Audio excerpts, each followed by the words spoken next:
There's a house that has remained standing for more than 140 years. It never used pumps, chemical sprays, or waterproofing membranes, and inside that house, there's not a single trace of mold. Not in the bathroom, not in the kitchen, not on the walls below ground level. The family who built it never called a contractor. They never bought modern waterproofing products. They only used one ingredient that cost almost nothing. An ingredient that a $12 billion industry preferred to bury. Because what cannot be sold does not generate profit, and what does not generate profit usually disappears from common knowledge.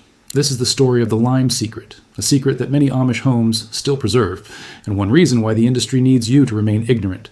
Welcome to Forbidden House Vault. Subscribe and turn on the bell now. Here we uncover what the construction industry decided to hide. In 1842, a young Amish builder named Samuel built his first house.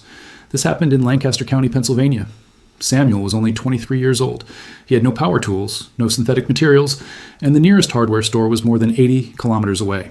The only thing he had was a family recipe, a recipe passed down from his grandfather. It was so simple it fit on a single handwritten line. Slake the lime, mix the ash, apply the mixture to every wall. Samuel's house was completed before the first frost of that year. More than 180 years later, the house is still standing. And it is not a museum. It is a home where people still live. The walls have no mold, no dark stains, and show no signs of deterioration. The secret was never the structure of the house. The secret was the lime treatment applied before inhabiting it. A 3-stage process. A process that creates a barrier that mold cannot penetrate.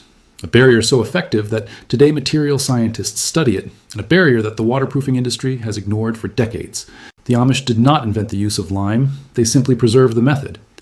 The Romans used hydrated lime in public buildings as early as 50 BC. The walls of the Colosseum are still resisting moisture 2,000 years later. In medieval Europe, churches applied lime to their interior walls every year, not for aesthetics, but to permanently prevent mold.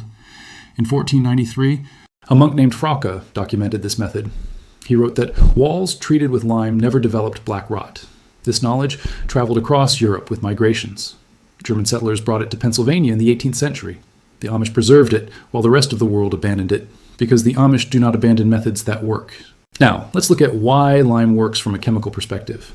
When hydrated lime is mixed with water, it forms calcium hydroxide.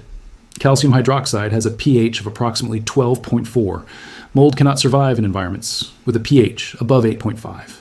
That means a surface treated with lime becomes an impossible environment for mold. It does not reduce it. It eliminates it completely. A study by the University of Bath in 2011 confirmed this. Researchers tested lime-treated walls against 6 types of mold. No growth was observed in any lime-treated sample. Modern control products showed mold returning in just 90 days. The lime samples showed no growth after a full 3 years. 3 years without mold in a material that costs almost nothing. Now compare that to modern sprays that promise protection for barely 90 days. But the chemistry of lime goes even further. Lime also reacts with carbon dioxide in the air. This process is called carbonation. The lime transforms back into calcium carbonate. It is exactly the same compound that forms natural limestone. That means a wall treated with lime becomes stronger over time. Modern products crack, peel, and require constant reapplication. Lime does the opposite. It hardens and integrates with the wall. In 1996, the Technical University of Munich studied a farm in Bavaria. The farm had been treated with lime in the year 1570. The lime coating was harder than the original stone beneath it. Centuries of carbonation had strengthened the surface. No modern synthetic product can claim anything similar. So the important question arises, why does almost no one use lime today? The answer begins in 1952. After World War II, synthetic waterproofing compounds appeared. Companies like Dow Chemical and BASF held patents on those products. Every product sold generated licenses and profits. But lime is different. It is calcium hydroxide, a natural compound that has existed on Earth for billions of years. It cannot be owned by any company, and that is why it began to disappear from professional knowledge. The industry did not openly ban lime. They did something more effective. They slowly removed it from manuals and building codes. In 1958, the use of lime was removed from several technical standards. Not because it failed, not because it was dangerous, but because it did not generate sales. By 1970, most contractors only knew synthetic products. Lime disappeared from construction schools, disappeared from manuals, and disappeared from professional memory. Meanwhile, the waterproofing industry grew into a multi-billion-dollar market. Today, the average homeowner spends about $420 a year on mold. Over 30 years, that adds up to more than $2,000. A full lime treatment costs less than $60 applied once, with protection that lasts for decades. That is why this knowledge was buried.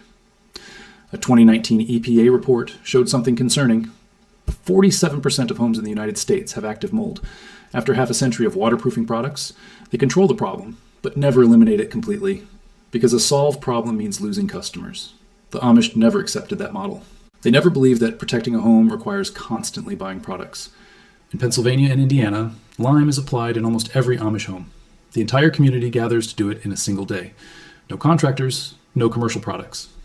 In 2017, a Penn State professor studied this phenomenon. He analyzed 46 homes built between 1910 and 1980. 39 of those homes had no active mold. The other 7 only had mold where the lime had been removed, specifically in areas renovated with modern materials. The conclusion was clear. Lime-treated surfaces completely resisted mold, while modern surfaces showed normal vulnerability. The data was published, but the industry ignored it. If you want to apply this in your own home, here is the process. Buy hydrated lime or calcium hydroxide. A 50-pound bag costs between $8 and $12. Mix 1 part lime with 3 parts water. Stir until the mixture is uniform. It should look like liquid white paint. Apply the mixture to clean walls using a brush or roller. Apply at least 3 coats. Let each coat dry before applying the next one. In basements, start from the bottom and move upward. Pay attention to corners and joints between wall and floor. That is where moisture usually enters. Let the final coat cure for 72 hours. Over time, the surface will harden. After a few months, the wall will feel like stone because chemically it has become stone. One application, decades of protection, a cost so low it seems absurd, and the industry has known this for more than 70 years. This knowledge never disappeared. It simply remained in Amish walls, waiting for someone to open the vault again. If this video helped you, subscribe and share it with one person. Every time someone shares this knowledge, the story comes back into the light. The link is in the description, or scan the code on the screen. The next vault opens soon, and what it contains will be even more impactful.